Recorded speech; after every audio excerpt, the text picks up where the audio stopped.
bah, mes amis, désolé pour cette coupure nette, parce que malheureusement, la batterie était à plat, c'est ça, hein, Eric?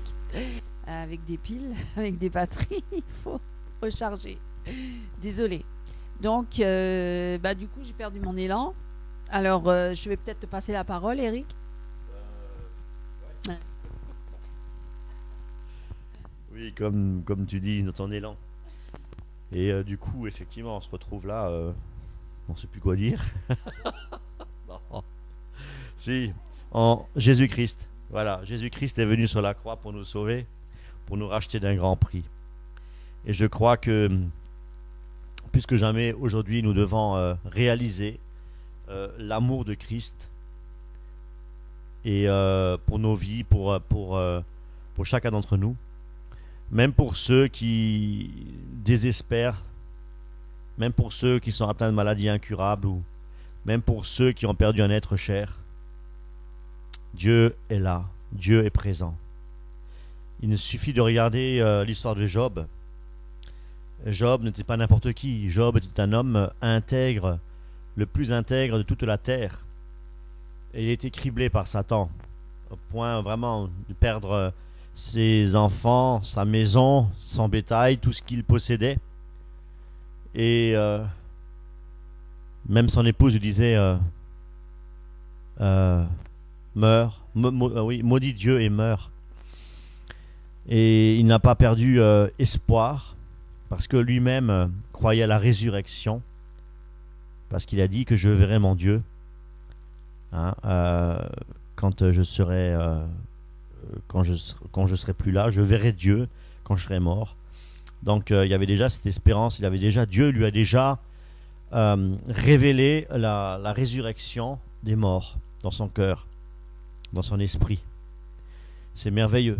Donc c'est cette espérance-là qui le maintenait aussi, forcément. Et retourner à son Dieu, à son Créateur. Nu je suis venu, nu je repars pour rencontrer mon Créateur. Mes amis, même si vous avez l'impression que Dieu est à une année-lumière de vous, eh bien, sachez que Jésus-Christ ne vous a jamais abandonné, parce qu'il a bien dit je suis avec vous jusqu'à la fin du monde. Et ça nous concerne aussi, parce que Jésus est le même hier, aujourd'hui et éternellement, nous dit la parole de Dieu. Donc le Seigneur est parmi nous. Là où deux ou plusieurs sont assemblés en mon nom, je suis au milieu de vous. Nous n'avons pas des fois besoin de sentir sa présence, mais il suffit de lire sa parole, des versets de la Bible, pour voir la grandeur du Seigneur, son amour pour nous. Voilà, donc alors donc Dieu t'aime. Si tu crois que Dieu ne t'aime pas, c'est un mensonge du diable. Jésus-Christ a donné sa vie pour toi. Il est mort sur la croix pour tes péchés. Tu ne peux plus dire Jésus ne m'aime pas. Parce que le jour où tu vas comparaître devant le tribunal de Christ, le Seigneur va te dire pourquoi m'as-tu dit que je ne t'aimais pas? J'étais toujours avec toi. Donc le Seigneur nous a aimés le premier. Amen. Amen. Oui, en tout cas, ce que je peux dire, comme tu disais, on ne peut pas sentir Dieu près de nous. Si, mes amis, plus nous nous approchons du Seigneur, et plus nous prions, et nous passons du temps avec lui, et nous cherchons des deuils. J'en ai vécu un. Moi, j'ai perdu mon père il n'y a pas longtemps. Ça m'a fait très très mal. Mais le Seigneur m'a consolé, il m'a réconforté malgré tout. Et oui, je suis passée aussi par beaucoup de tribulations, beaucoup d'afflictions, même des persécutions. Et pourtant, Dieu ne m'a jamais abandonnée. Et si je suis là encore aujourd'hui, c'est grâce à lui. Si nous sommes encore ensemble, Eric et moi, c'est grâce à lui.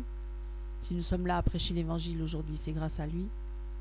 Si nous, si nous ouvrons nos bouches et que nous pouvons émettre des sons, c'est grâce à lui. Si nous respirons, c'est grâce à lui. Donc Dieu est amour et Dieu est la vie, la résurrection est la vie. Même les gens du monde qui ne le connaissent pas, qui l'ignorent, que sans Dieu, ils ne pourraient même pas vivre et bouger.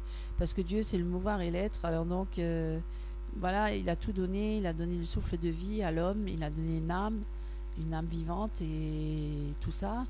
Il a créé le ciel et la terre qui est tellement, qui est belle, bien sûr, sans regarder ce qui est détruit par le péché et par la malédiction, mais c'est vrai que Dieu est grand et merveilleux, magnifique, splendide, tout-puissant, hein, et beau, il est d'une grande beauté que personne ne peut l'égaler ou le surpasser. C'est d'ailleurs pourquoi le diable est jaloux.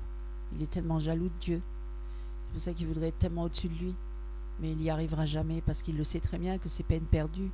C'est en vain qu'il essaie par tous les moyens de se débattre pour être reconnu par les hommes et être adulé à la place de Dieu, tellement il a la haine de Dieu. Parce que voilà, il voulait usurper sa place. Et je ne sais pas pourquoi, ça c'est un grand mystère. Hein, parce que Dieu l'avait créé. Mais Dieu l'a créé libre. Et il a donné cette liberté même à ses anges. Et voilà, et donc ils pouvaient choisir librement. Ils avaient ce libre arbitre de choisir d'obéir à Dieu ou pas. Et parce que les anges de Dieu, ils obéissent aux ordres de Dieu et ils ne dépassent jamais les limites de leurs fonctions. Mais le diable, il a voulu dépasser les limites de ses fonctions. Il a voulu dépasser Dieu. Il n'a pas voulu se contenter de rester dans sa position d'ange, voilà, créature de Dieu. Il a voulu, par jalousie, parce que Dieu lui avait donné une grande intelligence qui était bien au-delà de tous les autres. C'était le plus bel ange qu'il a créé, le chérubin, voilà, Lucifer. Et donc c'est un peu dommage, mais bon, il s'est révolté, il s'est rebellé contre Dieu et il a entraîné un quart des anges avec lui pour se rebeller contre Dieu. Et ensuite, il a été précipité sur la terre, et puis il a voulu entraîner toute l'humanité après lui pour se rebeller contre Dieu. Et c'est ce qui se passe d'ailleurs. On peut regarder autour de nous, partout, dans le monde, mais aussi même dans les églises. Hein, il y a des rébellions partout, dans les familles aussi. C'est notre rébellion, c'est notre péché qui nous sépare de Dieu. Et le diable a été séparé de Dieu, il a été coupé de Dieu.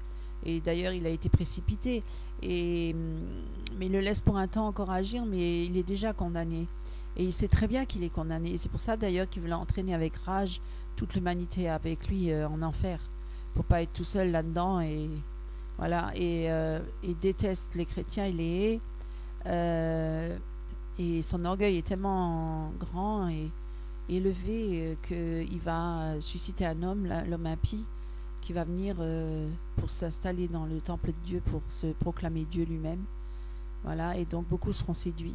Alors mes amis, moi je vous conseille aussi de lire la parole, d'étudier bien la parole, d'étudier et de prier, de chercher le Seigneur de tout votre cœur pour demander au Seigneur de ne pas vous laisser séduire et de vous donner le discernement en toutes choses et la sagesse pour rester fidèle au Seigneur.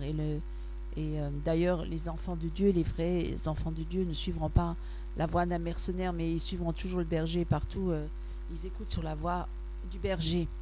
Et c'est la jalousie et l'orgueil qui l'a emporté. Et parfois, ce qui menace les chrétiens aussi, c'est aussi devenir un peu comme ça, orgueilleux et dans la jalousie. Et ça, c'est le cœur, il est tortueux par-dessus tout. Et nous devons veiller, nous devons prier toujours sans cesse, en pensant que nous ne sommes rien. C'est Dieu qui donne toutes choses. Et rien ne vient de nous-mêmes, parce que nous-mêmes, nous sommes faibles créatures. Et si Dieu ne nous aurait pas fait grâce, nous serions encore perdus dans nos péchés. Alors c'est pour dire que voilà. Et après, oui, Dieu t'aime, Dieu aime, oui, mais Dieu a en horreur l'orgueil, il a en horreur le hautain, le blasphémateur. Ce qui est dit dans la Bible, dans les derniers temps, il y aura beaucoup des temps difficiles et beaucoup seront justement très hautains, blasphémateurs, et on le voit. Et voilà, orgueilleux et a mis de l'argent plus que Dieu. Alors Dieu, il a en horreur ça. On peut pas dire que là il aime le pécheur. Et oui, il veut qu'il soit délivré de ce piège du diable qui veut l'amener dans la perdition. Oui, il est aveuglé, oui, mais c'est aussi son cœur qui est attiré par ces choses, son cœur tortueux. Et c'est là où je vous invite à justement si vous êtes pris dans cet engrenage-là et que vous n'arrivez pas à vous en sortir et que vous vous débattez dans ces choses, il faut crier à Dieu pour lui demander de vous aider à être délivré de vous-même, de vos propres désirs et de votre orgueil aussi. et justement de vous repentir, parce qu'il ne faut pas oublier qu'il faut une repentance. On ne peut pas venir à Christ comme ça, il faut une réelle repentance. Il ne faut pas juste dire ouais j'adhère à Christ, parce que beaucoup adhèrent à Christ, beaucoup ont la foi en Dieu, en Christ. Moi aussi je crois en Jésus, j'en connais plein, ils disent je crois en Jésus, je crois en Dieu, mais est-ce qu'ils ont donné leur cœur au Seigneur? Est-ce qu'ils vivent avec Christ? Est-ce qu'ils marchent avec Christ? Est-ce qu'ils ont renoncé à leur péché? Est-ce qu'ils ont renoncé à leur vie? Non. Donc voilà, Dieu est amour, bien sûr il est amour, il aime tout le monde, bien sûr il est mort sur la croix pour toute l'humanité, mais tout le monde ne viendra pas forcément à Christ, parce que ça coûte un prix, on a quand même un prix à payer, c'est de renoncer à nous-mêmes et au monde. Celui qui veut me suivre doit vraiment renoncer à sa vie et porter sa croix, et celui qui veut, on ne peut pas servir deux maîtres, ou on sert le Dieu maman, ou on sert le Dieu vivant, et celui qui m'aime, il haïra le monde, ou on ne peut pas aimer Dieu et aimer le monde. Désolée, il y a des gens qui aiment tellement le monde et tellement le monde ce qu'il contient qu'ils n'ont pas envie de lâcher tout ça pour suivre Christ. Donc c'est quand même un prix à payer. Voilà, on dit, moi quand je rencontre des fois des gens, ils disent mais moi aussi je suis chrétienne, mais moi aussi je crois, mais je vis encore dans mes péchés, je bois, je fume, je couche, voilà, j'aime l'argent, je veux m'habiller, enfin bref. Donc alors être chrétien, mais ça veut dire quoi? Être chrétien, oui, tu voulais dire par rapport à ça? Le problème qu'on rencontre aujourd'hui et depuis un temps déjà, c'est que on se dit plutôt chrétien, non pas parce qu'on s'est repenti ou parce qu'on a une vie personnelle avec Jésus, mais on se dit plus chrétien parce on appartient à une église, une communauté chrétienne. Et c'est faux, c'est complètement faux. Et ça ne sauve pas, c'est exactement pareil. Je veux dire, pour un catholique, par exemple, il va se dire, bon, je suis chrétien. Voilà, le catholique va se dire, je suis chrétien. Parce que, pourquoi es-tu chrétien, mon ami? Eh bien, parce que je suis baptisé dans l'église catholique. Et qui est Jésus pour toi? C'est le petit Jésus de la crèche du 25 décembre. D'accord, et qu'est-ce que tu fais de la nouvelle naissance? C'est quoi la nouvelle naissance? Voilà. Donc je crois que le problème qu'il y a, c'est que les curés catholiques devraient déjà se convertir, voilà, pour pouvoir apporter le message de l'évangile. Et c'est ça qui est important. C'est ça qui est important. Si nous n'avons pas conscience, en fait, de de l'amour de Dieu pour notre salut, en passant par la conversion, eh bien, nous avons rien compris. Parce que pour aller au ciel, notre intermédiaire, c'est Jésus-Christ. C'est lui le médiateur. On n'en avons pas de médiatrice. Marie ne peut pas être une médiatrice. Comme Marie ne peut pas être la mère de Dieu.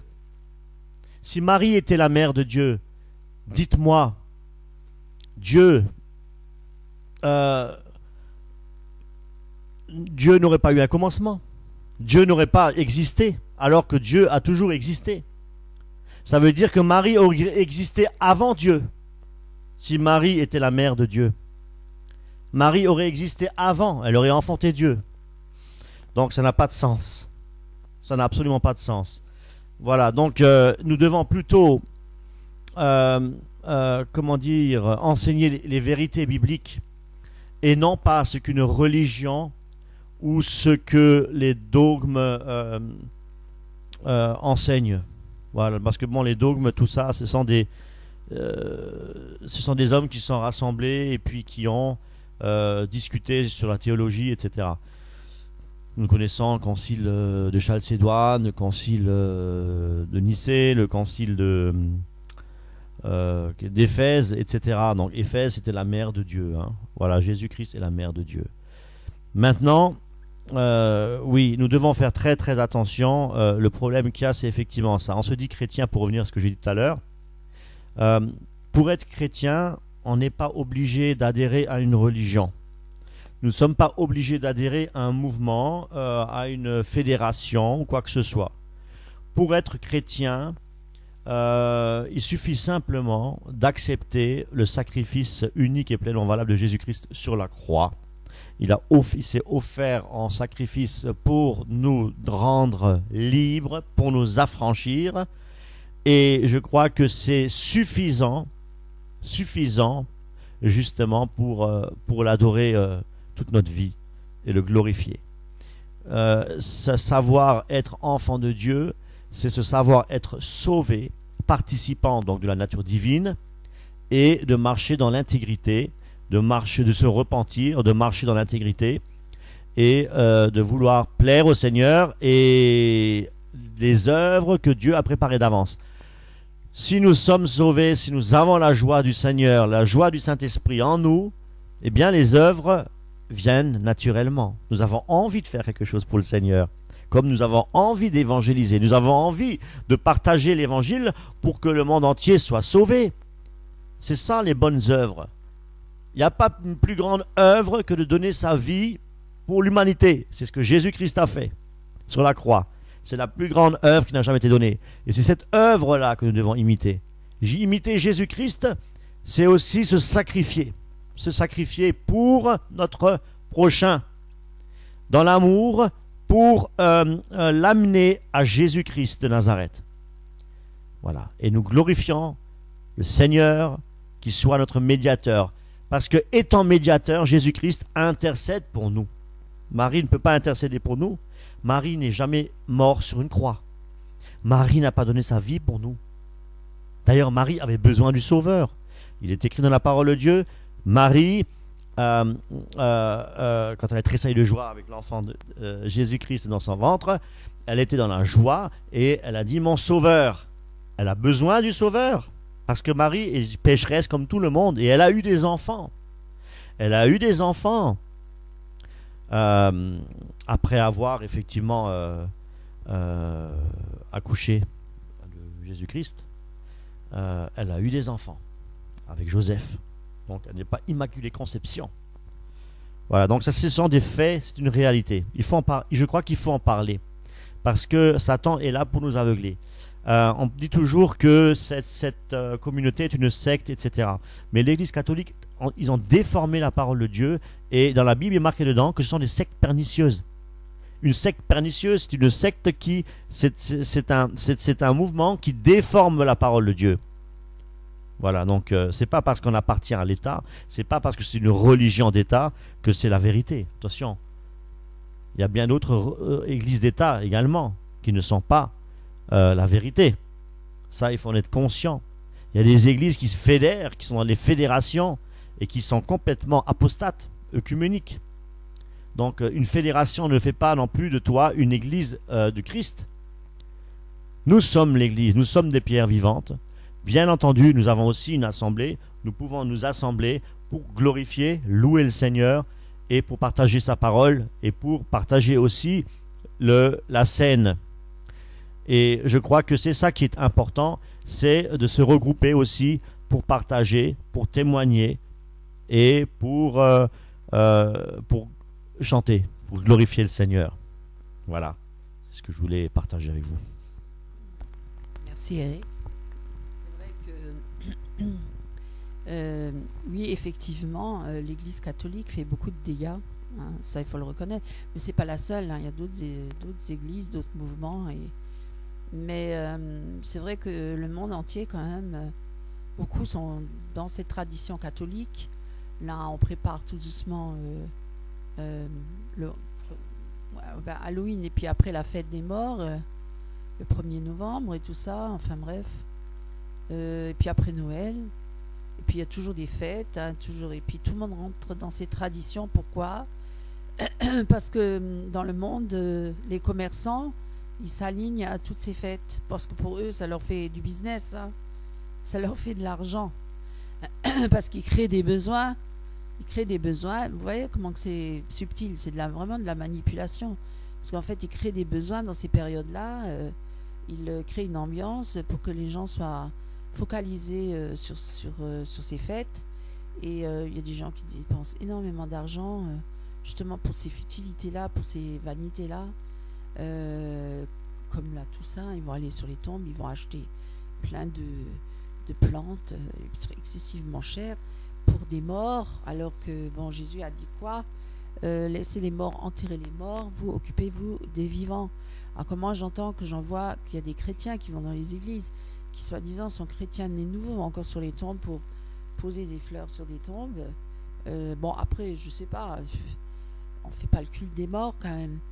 Je vais pas rentrer dans les détails, mais c'est quand même bizarre puisque une fois que la personne est morte, son esprit, son âme sort du corps, ne reste pas dans le corps. Elle va dans un lieu de repos, soit dans le Sheol ou dans le sein d'Abraham, comme on dit pour les chrétiens. Il est dit dans la parole que lorsque Jésus va revenir, on le verra des quatre coins du ciel, des quatre coins de la terre, on le verra, il sera sur les nuées, et tous les chrétiens qui sont premièrement morts en Christ ressusciteront d'abord et seront avec ceux qui sont vivants sur la terre, et on sera enlevés, voilà, tous ensemble dans les nuées avec Christ pour les repas du noce, pour les noces de l'agneau. On sera l'épouse de Christ. Donc tout ça c'est écrit dans la parole. Donc c'est les vivants, voilà, les morts d'abord qui sont en Christ, donc qui ressusciteront et seront enlevés avec nous, les vivants. Nous, je dis nous parce que je sais pas, beaucoup disent que c'est dans notre génération que l'enlèvement aura lieu, parce que les choses s'activent et que les prophéties aussi sont pratiquement toutes réalisées et que la venue de l'Antéchrist est là bientôt. Apparemment, il y en a qui disent qu'il est déjà là. On ne l'a pas encore vu, mais bon, moi, je ne vais pas trop rentrer dans ces détails-là.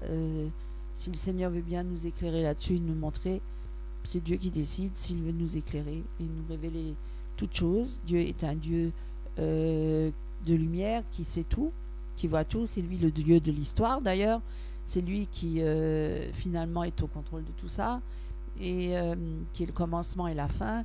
Il sait exactement ce qui se passe dans le monde entier et en particulier à Jérusalem, en Israël. Et donc, s'il veut bien nous éclairer, ben, il y a des prophéties qui ont été justement qui évoquaient ces événements-là, hein, dans Daniel. Et puis, donc, il suffit de scruter les Écritures et d'étudier cela par rapport aux événements du monde, et on verra bien qu'on est vraiment à la fin des temps, quoi. Et qu'on a besoin de se remettre en question, nous les chrétiens, pour réaliser, est-ce qu'on est vraiment avec Christ? Est-ce que Christ vit en moi? Est-ce que Christ est le premier dans ma vie? Est-ce que Christ voilà, a fait sa demeure en moi? Est-ce que je suis juste un chrétien d'apparence, un chrétien religieux, ou est-ce que je suis vraiment un vrai chrétien né de nouveau? Est-ce que je connais vraiment Christ, quoi? Moi, je vous invite vraiment à vous remettre en question et à chercher Dieu avant tout. Cherchez la présence du Seigneur, priez, préparez-vous vraiment à sa venue, sanctifiez-vous, purifiez-vous, renoncez à toute forme de péché. Je vous le conseille parce que on ne sait pas quand on sera enlevé et on ne sait pas quand il va revenir, et même on peut mourir avant, hein, on n'est que des êtres humains, on n'est pas infaillible, hein, sur la terre, notre corps, il peut se passer n'importe quoi, hein, donc on ne sait pas trop, n'est-ce pas Eric? Et on ne sait pas combien de temps on va vivre. Est-ce que tu le sais, toi? Moi, je sais bien, il y a des gens qui disent, ils ont, je sais pas, une prétention comme ça à dire, bon, bah, toi, tu es beaucoup plus jeune que moi, donc toi, tu vas mourir, toi, tu vas mourir avant moi. Bon, bah, je sais pas, peut-être tu vas mourir avant moi ou après moi, on ne sait pas, c'est Dieu qui décide, ou même, il y a des accidents dans la vie, il y a des jeunes ou des vieux qui meurent, on ne sait pas, on peut pas dire que moi, je vais vivre plus longtemps que l'autre, ou bah, ça, c'est de la folie, quoi. On maîtrise pas notre vie, hein, on maîtrise rien. On ne sait pas ce qu'il y aura demain dans ce sens-là. Est-ce que demain, je ne sais pas ce que... Donc, on doit être prêt. On doit être prêt. Soyez prêts. Soyez prêts à tout instant.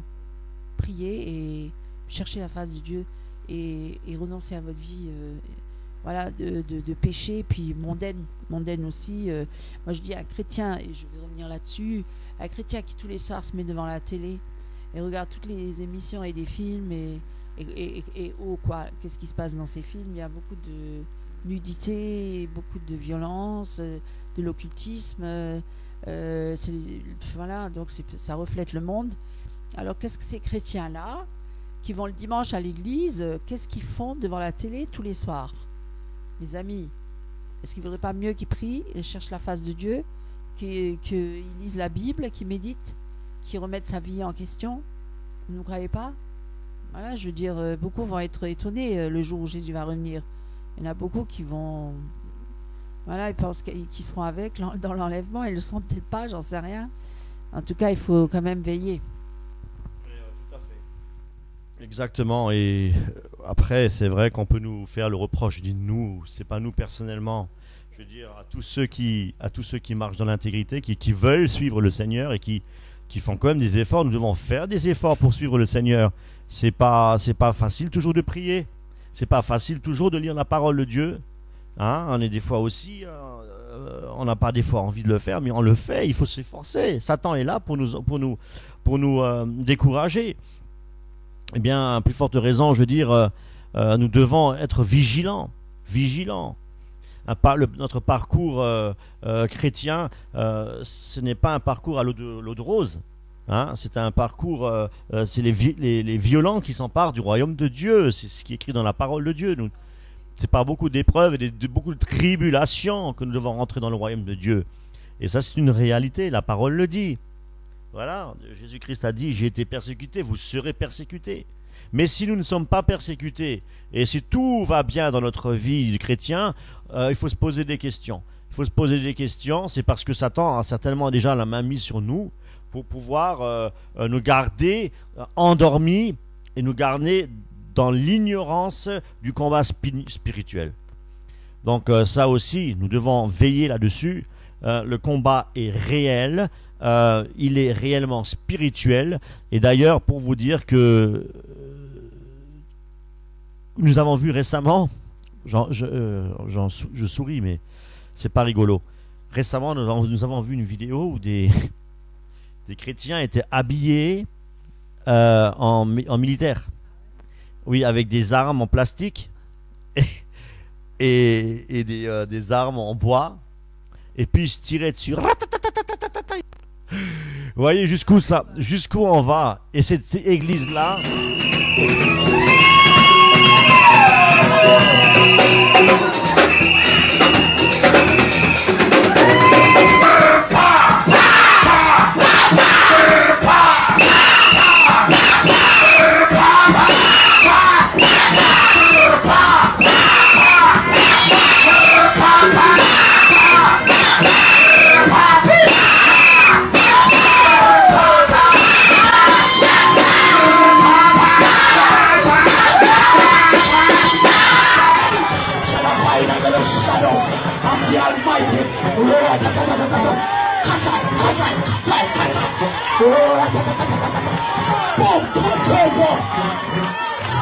For the weapons of the Christian warfare are not carnal, but mighty through God. Pam! Pam! Pam!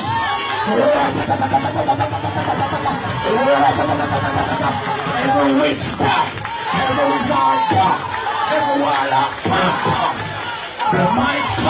La dernière fois, j'ai vu autre chose. J'ai vu une autre vidéo. D'ailleurs, je vous la mettrai aussi, si on arrive à la retrouver. Le pasteur n'arrivait pas à faire tomber les gens. Il a commencé à les baffer. Il les a frappés. Il a foutu des baffes pour qu'ils tombent. J'ai dit, mais on va où comme ça?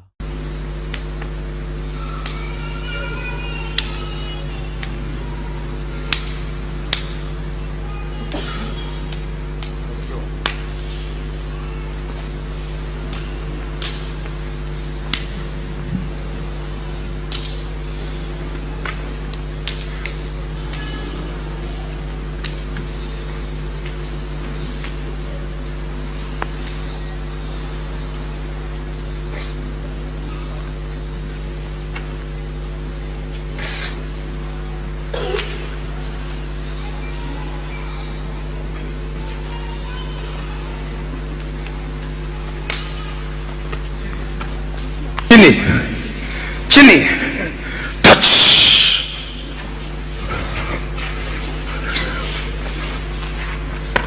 Alors qui c'est? On met dans l'esprit quelque chose qui est étranger à la parole de Dieu, et ensuite, si ça marche pas, on met des baffes. Non, je crois que il faut et ces églises sont remplies. ces églises sont remplies.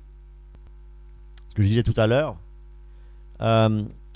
être chrétien, c'est pas celui qui va à l'église. Être un chrétien authentique, c'est pas celui qui se laisse emporter par tout vent de doctrine, comme dit la parole. Un chrétien, c'est celui qui a réalisé que Jésus-Christ seul, pas un homme, pas le pape, pas Marie, pas Bouddha, a donné sa vie pour nous, en rançon pour toute l'humanité, et pas Mohamed, pour nous donner la vie éternelle à nous et hériter le royaume de Dieu, le pays promis, pour être avec le Seigneur à table, Abraham, Moïse. Et voilà ce que Dieu veut. Dieu le veut pour nous. Nous vivons dans un temps de grâce, c'est vrai, mais ne faisons pas de ce temps de grâce un temps où nous agissons selon notre volonté, où nous faisons ce que nous voulons, même dans les églises. Mais soyons vraiment convertis, c'est-à-dire ayant vraiment un état d'esprit disposé à obéir à Dieu, à obéir à sa parole, à obéir au Saint-Esprit. Et là, je crois que le Seigneur peut nous utiliser, car nous sommes des serviteurs inutiles, on le dit assez souvent de fois, et à ce moment-là, le Seigneur peut agir librement. Gloire à Dieu. Gloire à Dieu. Merci Seigneur. On pourrait en parler des heures et des heures et des heures. Hein.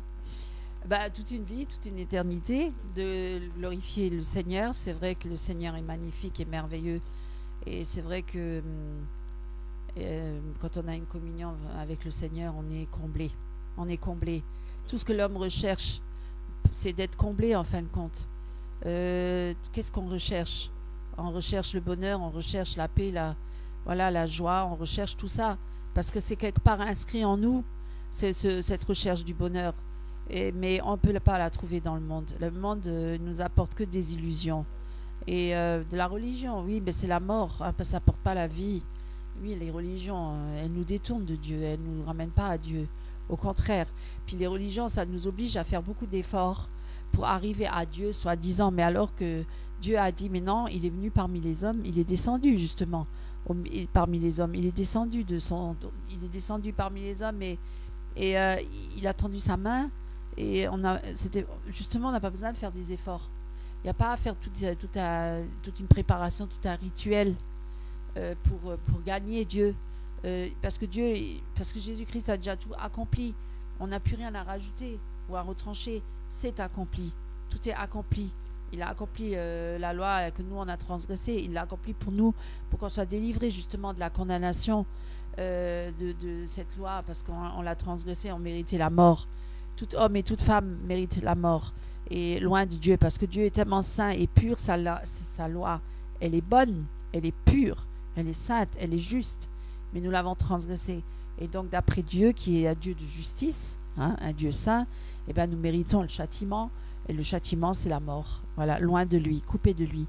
Et grâce à Jésus, grâce à son obéissance, à son sacrifice sur la croix, grâce à son sang précieux qui a coulé, son sang pur, parce que lui, il n'a commis aucun péché. Il n'a ni en parole, ni en acte, ni en pensée, ni en rien. Il a donné sa vie pour nous, par amour. Il nous a sauvés, il nous a rachetés à un grand prix. Son sang a coulé. Et grâce à ce sacrifice sur la croix, nous sommes délivrés et sauvés. Nous sommes libérés de la condamnation.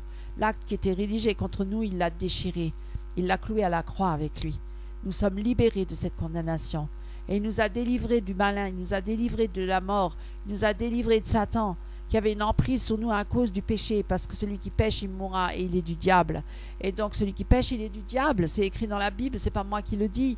Et Jésus est venu pour nous délivrer des œuvres du diable. Il est venu pour nous détruire les œuvres du diable. Il est venu justement pour anéantir les œuvres du diable, parce qu'il a vaincu le diable. Et le diable le sait, il est perdu, il a été vaincu. Il n'a plus d'emprise sur les enfants de Dieu. Voilà, et donc il veut faire croire, mais c'est faux, c'est un mensonge du diable. Ceux qui sont en Christ, ils sont sauvés, ils sont délivrés de l'emprise du diable. Et le diable les a perdus, à moins qu'ils repêchent. Et c'est ça qui est dangereux, mes amis. C'est pour ça, tous ceux qui sont rechutés, et où le diable est revenu avoir des droits sur vous, vous pouvez encore revenir à Christ. Il n'est pas trop tard. Vous pouvez encore, vous êtes tourmentés, parce que Dieu ne veut pas vous lâcher. C'est l'esprit qui vous tourmente, c'est le Saint-Esprit. Dieu veut encore vous ramener à lui, il veut encore que vous reveniez à lui. Viens mon enfant, reviens à moi. Je t'accueillerai, ne te culpabilise pas, je te pardonne, mais ne pêche plus, arrête de pécher. Lâche prise, renonce à ta vie de péché.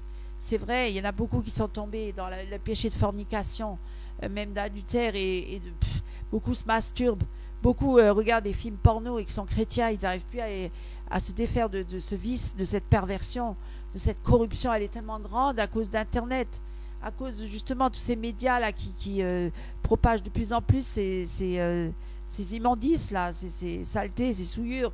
Même des enfants regardent ça, ils sont souillés déjà dans leur jeune âge. C'est affreux, c'est horrible ce qui se passe dans ce monde. Et vraiment, même dans les églises, beaucoup de chrétiens chutent, beaucoup de pasteurs tombent à cause de la porno.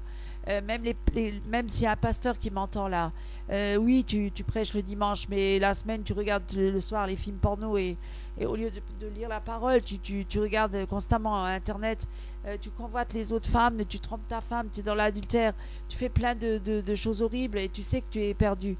Et tu viens le dimanche et tu revêts ton costume et ta cravate et tu prêches devant peut-être beaucoup d'hommes, et tu as peut-être une très grande église, tu as peut-être une méga église, méga church comme on dit, et tu es un bel homme, peut-être tu as une belle apparence et peut-être tu prêches très bien, une belle éloquence, et pourtant tu es quelqu'un qui est en train de tromper sa femme et qui trompe ses ouailles, qui trompe tout le monde, qui se trompe lui-même.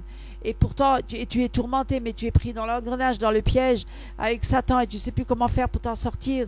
Et bien moi je dis, le Seigneur il t'a vu ta détresse, tes tourments, il a vu, mais viens à lui, crie à lui, il va te sortir de là, il va te délivrer, il va te remettre sur le droit chemin, il va te sortir de cet engrenage, de ce vice, de cette perversion, et il va te restaurer, il va te guérir, il va te délivrer. Mais confesse ton péché, confesse-le même publiquement. Renonce-y, parce que pour que le diable ait perde ses droits, et reviens à Christ pleinement au nom de Jésus-Christ de Nazareth. Amen. Amen.